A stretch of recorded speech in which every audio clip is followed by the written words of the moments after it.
예, 안녕하세요. 이상준 목사입니다. 오늘은 시편 12편을 살펴보는 날이죠.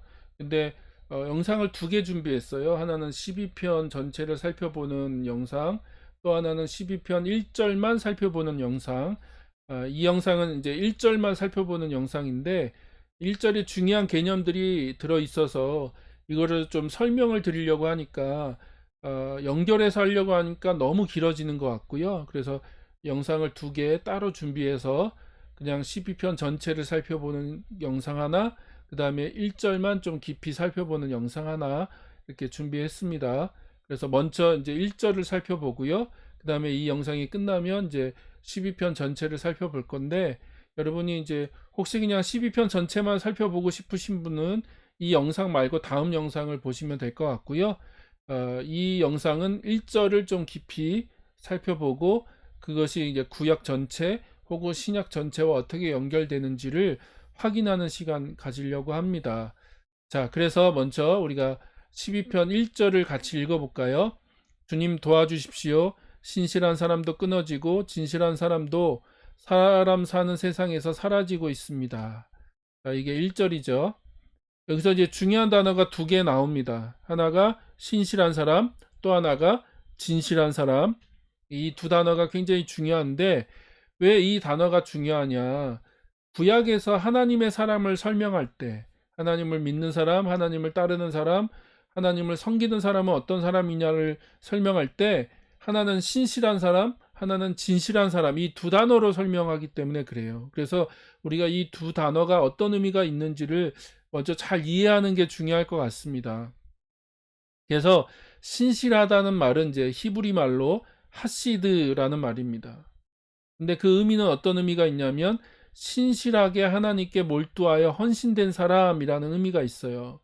그래서 이 하시드라는 단어가 시편 4편에도 동일하게 사용됐는데 그 시편 4편을 보면 헌신이라고 하는 단어로 번역이 됐습니다. 그래서 하나님께 헌신된 사람, 하나님께 헌신한 사람이라고 하는 표현을 쓸 때 하시드라는 이 단어를 썼거든요. 그래서 이걸 이제 신실하다라고 이제 우리가 번역해서 사용하고 있고요. 또 이제 진실하다라는 단어는 에무님이라고 하는 단어인데 이 단어의 의미는 하나님과 사람에게 진실하고 믿음직한 사람이다라는 의미가 있습니다. 그러니까 충성되다, 진실하다라고 하는 변함이 없다라고 하는 의미를 가지고 있다. 그렇게 이해하시면 돼요. 그래서 이 두 단어가 이제 하나님을 섬기고 하나님을 믿는 사람들의 특징을 이제 그 묘사할 때 쓰는 단어인데 이 단어가 왜 중요하냐? 이 단어가 왜 중요하냐를 좀 설명을 드려야 되는데 그러기 위해서는 이 단어와 아주 깊이 연결되어 있는 또 다른 개념을 좀 설명을 드려야 됩니다. 자, 다른 관련된 두 구절을 좀 읽어봤으면 좋겠는데, 살펴봤으면 좋겠는데요. 하나가 89편 14절이고요. 또 하나가 출애굽기 34장 6절입니다. 저는 개인적으로 89편 14절은 구약에서 진짜 중요한 구절이라고 생각해요. 예, 이 구절에 나온 단어들만 잘 이해하면 구약의 중요한 개념들을 잘 이해할 수 있습니다. 여기 보면 이제 정의, 공정, 사랑, 신실이라고 하는 이 네 개 단어만 잘 이해해도 구약의 그 개념들을 이렇게 그 명확하게 이렇게 정리할 수 있거든요. 자, 먼저 89편 14절을 한번 읽어볼까요? 정의와 공정이 주님의 보좌를 받들고 사랑과 신실이 주님을 시중들며 앞장서 갑니다. 라고 돼 있죠. 자, 이 89편 14절을 이 그림으로 표현하면 이런 식으로 그림을 그릴 수 있어요. 주님의 보좌가 있다는 거죠. 주님이 앉아 계신, 자정하신. 그래서 하나님이 통치하시고 다스리는 모든 만물을 통치하시고 다스리시는 주님의 보좌가 있고요. 그 보좌를 받치고 있는 두 개의 기둥, 그렇죠? 두 개의 기초가 있다고 얘기했잖아요. 방금 89편 14절에 보니까 그 주님의 그 보좌를 받치고 있는 그 기둥, 그 기초가 두 가지인데 하나가 정의, 그리고 또 하나가 공정이라고 돼 있잖아요. 정의는 이제 히브리 말로 체데크라는 단어고요. 공정이라고 하는 단어는 히브리 말로 미슈파트입니다. 자꾸 히브리 말을 사용해서 그런데 우리가 좀 개념을 이해하기 위해서 이제 그 설명을 드리는 거예요. 조금 어렵더라도 여러분이 좀 집중해서 잘 따라와 보십시오. 그래서 이 체데크 또 미슈파트라고 하는 이 두 단어, 이게 정말 구약에서 진짜 중요한 단어입니다. 너무나 자주 쓰고 있고 너무나 많이 언급되고 있는 단어예요. 근데 한국 교회가 진짜 놓치고 있는 단어, 구약에서 제대로 언급조차 하지 않고 그 단어를 놓치고 있는 그 가장 중요한 두 개의 단어가 있다면 하나가 체데크이고 하나가 미슈파트예요.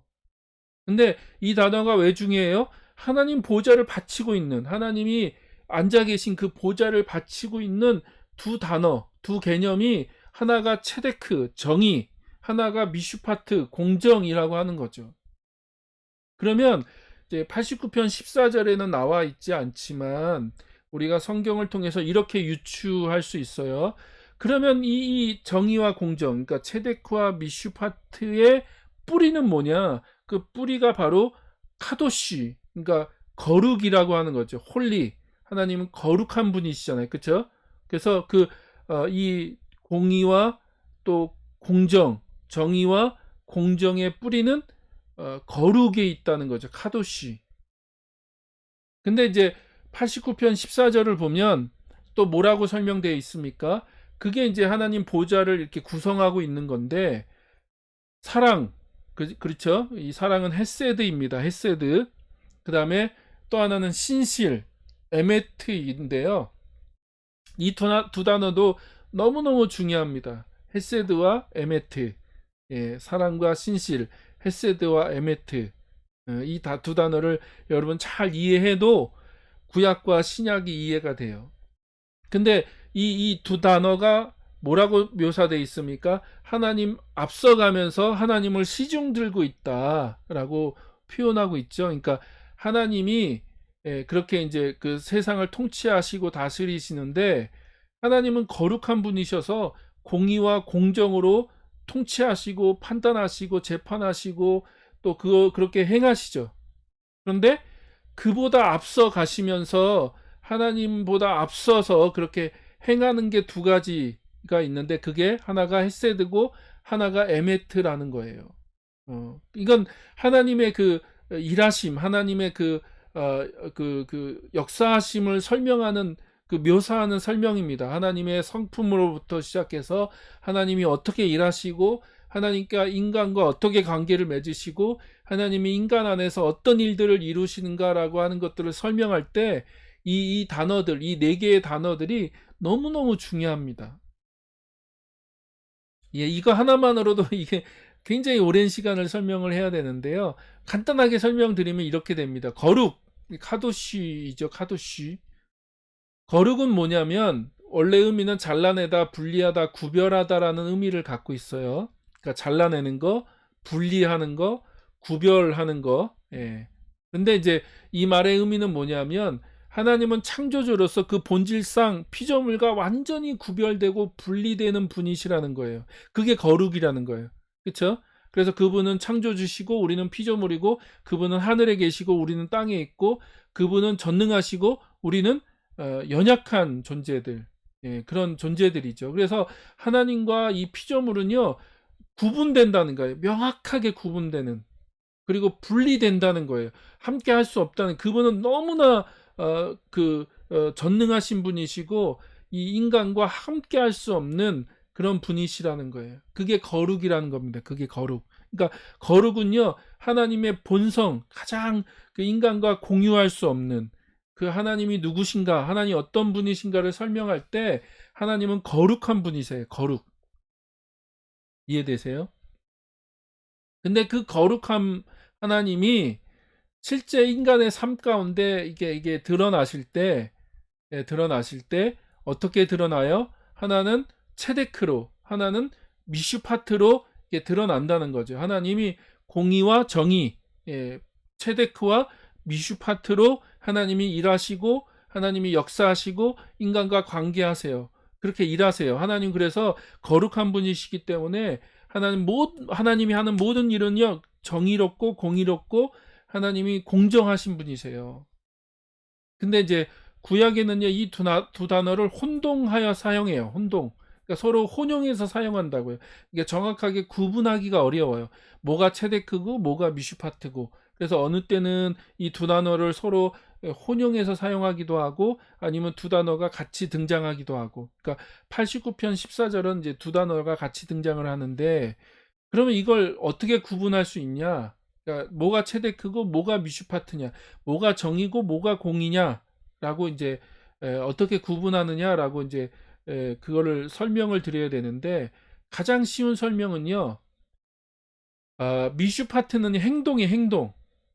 인간으로 표현하면 겉으로 드러나는 행동은 미슈파트예요. 근데 체데크는 뭐냐면 마음이에요. 마음. 출발. 그 모든 것이 드러나고 출발하는 그 근본 그 마음을 체데크라고 표현하기 할 수 있을 것 같아요. 그래서 그 체데크 안에는요, 그냥 엄격한 공의, 정의, 그런 것만 있는 게 아니고요. 그 체데크라고 하는 그 마음 안에는 뭐도 있냐면 자비심, 친절함, 관대함도 있어요. 그래서 하나님이 구약에 계속 강조하는 게 뭐예요? 고아와 가부와 가난한 자들과 연약한 자들에 대한 관심이죠. 지대한 관심.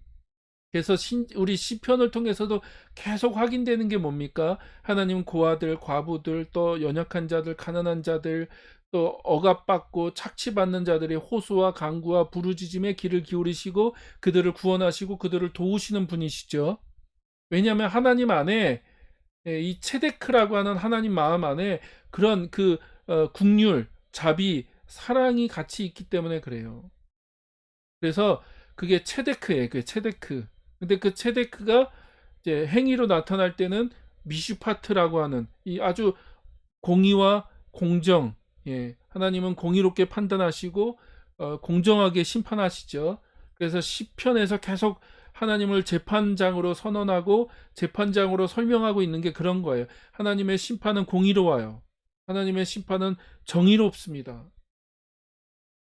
그렇게 이해하시면 돼요. 예. 자, 그래서 이게 하나님이 그 일하시는 방식, 하나님의 일하시는 모습, 혹은 하나님의 성품, 하나님이 어떤 분이신가에 대한 구약의 설명이에요. 근데 재밌는 건 그 정의와 공정, 그러니까 체데크와 미슈파트의 그 하나님이 인간 안에서 실제 인간들을 만나서 일하시고 역사하시고 하나님의 역사가 드러날 때는요, 어떤 방식으로 드러나냐면 하나가 헤세드이고 하나가 에메트라고 하는 거예요. 헤세드의 모습으로 드러나고 에메트의 모습으로 드러난다는 거예요. 이해되세요? 그래서 이 헤세드, 사랑이라고 하는 사랑으로 번역됐죠. 뭐 은혜, 자비, 국률이라고 번역할 수도 있고, 에메트, 이제 충성, 신실, 신약으로 가면 이제 믿음으로 번역이 되는 건데, 에메트라고 하는 단어도 이제 우리가 잘 이해해야 되는데, 그거를 이제 출애굽기 34장 6절에서는 뭐라고 번역이 되어 있습니까? 여기 빨간 글자로 되어 있죠. 출애굽기 34장 6절에는 사랑과 진실이라고 번역이 됐죠. 그래서 하나님은 어떤 분이세요? 한결같은 사랑과 진실이 풍성한 하나님이다. 그래서 하나님이 그 이스라엘 백성들을 만나셔서 이스라엘 백성들 가운데 일하시고 역사하시고 하나님이 하나님의 그 모습을 드러내실 때는 그 헤세드, 사랑으로 드러나고 진실, 에메트로 드러났다는 거예요. 하나님이 지금 그걸 얘기하시는 거죠. 그래서 우리가 이 두 단어, 헤세드와 에메트라고 하는 이 두 단어를 이해하려면 뭐를 이해해야 되냐면 언약이라고 하는 개념을 이해해야 됩니다. 이게 지금 언약 안에서 하나님이 헤세드와 에메트를 이게 그 풍성하게 베풀어 주셨다라고 그 말씀하고 말씀하고 계시는 거거든요. 그래서 이제 언약이라고 하는 걸 우리가 이해해야 되는데, 자, 언약이 뭡니까? 언약이 뭐냐면 계약, 약속이죠. 그쵸? 하나님과 이스라엘 백성이 약속을 하는 거잖아요. 계약, 언약을 맺는 거죠. 근데 이제 쌍방간의 언약이죠. 그쵸? 그래서 이제 그 출애굽기나 또 신명기나 이제 구약을 보면 하나님이 이스라엘 백성들과 언약을 맺으시죠. 시내산에서 언약을 맺으시는데 그 언약의 내용이 뭐예요? 여호와는 이스라엘의 하나님이 되는 거죠. 이스라엘의 하나님. 그리고 또 이스라엘은 하나님의 백성이 되는 거죠. 그래서 그 두 쌍방이 언약, 약속을 하는 겁니다. 그러면 여호와가 이스라엘의 하나님이 되신다는 건 뭐냐? 그들의 하나님이 되셔서 그들을 다스리시고 보호하시고 인도하시고 함께 하신다는 거예요. 공급하시고 채우시고. 그래서 구약을 보면 이스라엘의 유일한 왕은 하나님이세요. 하나님. 그래서 하나님이 통치하시고 하나님이 다스리시죠. 하나님의 그 보호 안에, 하나님의 그 다스림 안에 사는 거. 그게 복된 삶이잖아요. 그게 이스라엘 백성을 구원하시고 그 부르신 목적이죠. 그래서 하나님이 인도하시고 하나님 공급하시고 하나님 보호하시고 하나님 그들과 대신 싸우시고 하나님이 그들 가운데 함께 하시는 거죠. 그리고 그런 하나님, 그런 하나님을 섬기고 그 하나님을 예배하고 그 하나님이 주신 그 율법 말씀에 온전히 순종하는 거, 그게 이 백성, 이스라엘 백성, 하나님의 백성으로서의 그 백성에게 주어진 의무이고 그 언약의 내용이죠. 그래서 이스라엘은 하나님의 백성이 된다는 말은 하나님의 백성이 되어서 하나님만을 섬기겠습니다. 우상을 섬기지 않고 하나님만 예배하고 하나님만 섬기겠습니다. 그리고 또 하나는 하나님의 율법에 온전히 순종하겠습니다 라고 하는 그 개념이 여기에 들어가 있는 거거든요. 이걸 잘 이해하셔야 됩니다. 이 언약의 개념. 이 언약의 개념을 잘 이해하셔야 돼요. 왜냐하면 이 언약의 개념을 이해해야지 우리가 방금 살펴본 그 단어들이 이 개념과 같이 연결되어 있기 때문에 그래요. 그래서 계속 몇 번 설명드렸지만 헤세드라고 하는 것은 이게 그 은혜, 국률, 자비, 인자, 사랑이라고 하는 단어로 번역이 됐는데 우리나라 성경으로 그렇게 이런 단어들로 번역이 되어 있는데 많은 분들이 헤세드를 무조건적인 사랑, 일방적인 사랑, 일방적으로 베풀어 주신 은혜 뭐 그런 식으로만 이해하고 있는데 그렇지 않은 거죠. 여기에 뭘 놓쳤어요? 한번 말씀드렸죠. 언약을 놓쳤다는 거예요. 언약. 그러니까 언약 관계 안에서 하나님이 베풀어 주시는 일방적이고 무조건적인 사랑이라는 거예요. 그 언약 안에 있다면 하나님이 그 언약 백성에게 헤세드를 베푸시죠. 그쵸? 그냥 조건 없는 정말로 말도 안 되는 하나님의 은혜와 자비와 긍휼과 하나님의 그 사랑을 베풀어 주시죠. 그게 헤세드예요. 그런데 잘 보세요. 다시 이제 이걸 설명을 드릴 건데 언약 관계를 잘 이해해야 됩니다. 하나님은 이스라엘의 그 하나님이 되시고 그리고 이스라엘은 하나님의 백성이 된다고 하는 이 언약 관계 안에서 하나님은 이스라엘에게 뭘 베푸세요? 헤세드를 베푸세요. 헤세드. 그리고 그 헤세드를 베푸시는데 하나님이 어떤 분이세요?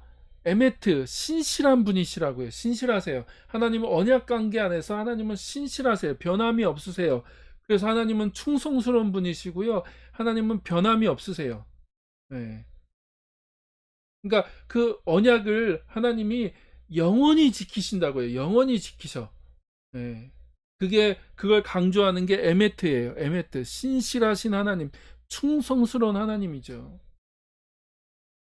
그러면 그런 하나님 앞에서 이스라엘에게 뭘 요구해요? 하나님은 첫 번째, 하시드, 신실한 걸 요구한다고요. 신실한 거. 그러니까 하나님 백성으로서 하나님만 섬기겠습니다. 하나님만 예배하겠습니다.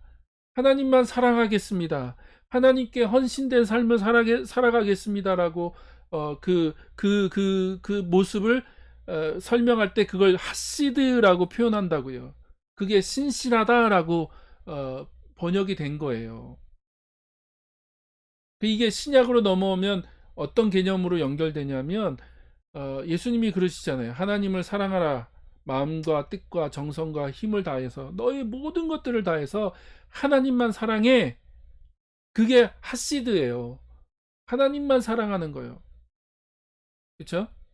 왜냐하면 하나님은요 헤세드를 베푸시는 분이시기 때문에, 그러니까 이 하시드는 헤세드와 연결된 단어예요. 헤세드, 하나님의 그 헤세드 안에서 하나님의 놀라운 사랑, 일방적인 사랑, 그 언약에서 베풀어 주시는 그 놀라운 은혜와 긍휼을 받았다면 하나님께 어떻게 반응해야 돼요? 예, 하시드로 반응하게 된다는 거예요. 예, 변함없는 하나님을 향한 헌신, 하나님을 향한 충성, 하나님만 예배하고 하나님만 사랑하는 그 삶으로 반응하게 되어 있는 거죠. 그리고 또 뭐예요? 두 번째는 에무님이죠. 진실한 거죠. 진실한 거. 그쵸? 근데 이 단어는 뭐하고 또 연결돼 있어요? 에메트하고 연결돼 있어요. 에메트. 같은 어원을 가진 단어거든요. 에메트, 에무님.